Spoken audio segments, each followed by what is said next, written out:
रामू अब पहले से थोड़ा ठीक हो चुका था। उसके आंगन में चिड़ियां रोज आतीं और अपनी चोंच में छोटे छोटे दाने लाकर रख जातीं। धीरे धीरे उसका घर फिर से अनाज से भरने लगा। गांव वाले यह सब देखकर हैरान थे। एक आदमी बोला, ये वही चिड़ियां हैं जिनके रामू भूखे रहकर भी खिलाता था। दूसरा आदमी शर्म से सिर झुकाकर बोला, और हम लोग जंगल काटते रहे। एक दिन तेज बारिश और तूफान आया। आसमान में उड़ती एक छोटी चिड़िया बिजली की तेज हवा में घायल होकर नीचे गिर गई। रामू तुरंत भागकर उसके पास गया। उसने देखा, उसका पंख बुरी तरह जख्मी था। रामू उसे अपने घर ले आया। वह पूरी रात उसकी देखभाल करता रहा। उसकी पत्नी बोली, तुम खुद ठीक से खड़े नहीं हो पाते, फिर भी इसकी चिंता कर रहे हो। रामू मुस्कुराया, जिसने मुश्किल समय में मेरा साथ दिया, उसे मैं अकेला कैसे छोड़ दूं। कुछ दिनों बाद गांव में एक नई समस्या आ गई। तेज गर्मी की वजह से गांव का आखिरी तालाब भी सूखने लगा। जानवर प्यास से परेशान रहने लगे। पेड़ों पर बैठे पक्षी भी कमजोर होने लगे। गांव वाले डर गए। एक बूढ़ा आदमी बोला, अगर ऐसा ही रहा तो हमारा गांव खत्म हो जाएगा। उस रात रामू सो नहीं पाया। उसे बार बार चिड़ियों की आवाज सुनाई देती रही।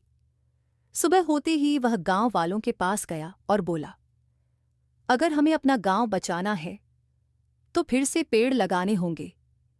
लोग हंसने लगे।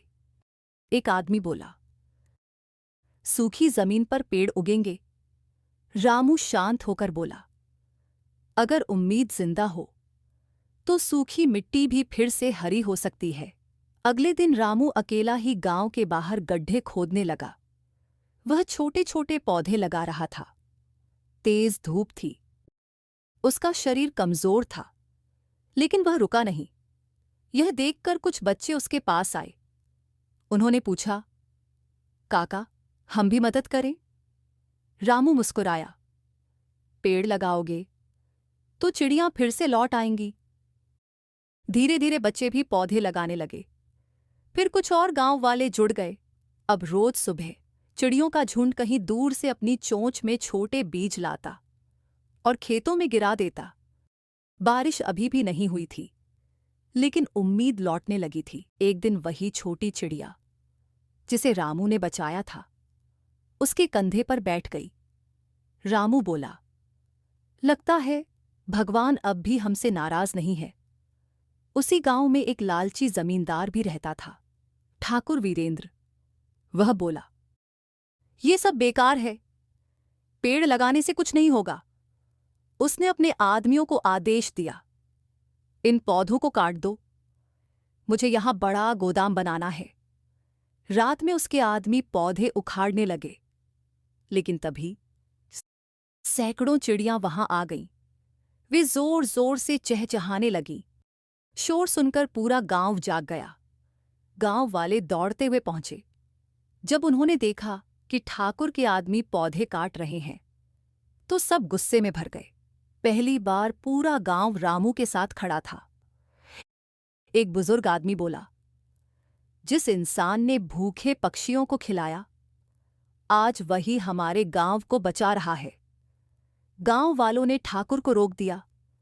ठाकुर शर्म से वहां से चला गया। कुछ दिन बाद आसमान में काले बादल छाने लगे। ठंडी हवा चलने लगी। रामू आसमान की तरफ देखने लगा और अचानक तेज बारिश शुरू हो गई। पूरा गांव खुशी से झूम उठा। बच्चे बारिश में नाचने लगे। सूखी धरती पानी पीने लगी। पेड़ पौधे फिर से हरे होने लगे। चिड़ियां आसमान में उड़ रही थीं। कुछ महीनों बाद गांव फिर से हरा भरा हो चुका था। तालाबों में फसल लहरा रही थी। अब हर घर के बाहर इस सास एक छोटा बर्तन रखा रहता था, जिसमें पक्षियों के लिए पानी और दाना होता था। रामू अपने खेत के बीच खड़ा मुस्कुरा रहा था। तभी वही छोटी चिड़िया उसके हाथ पर आकर बैठ गई। रामू आसमान की तरफ देखकर बोला, जब इंसान प्रकृति का साथ देता है तो प्रकृति भी उसे कभी अकेला नहीं छोड़ती।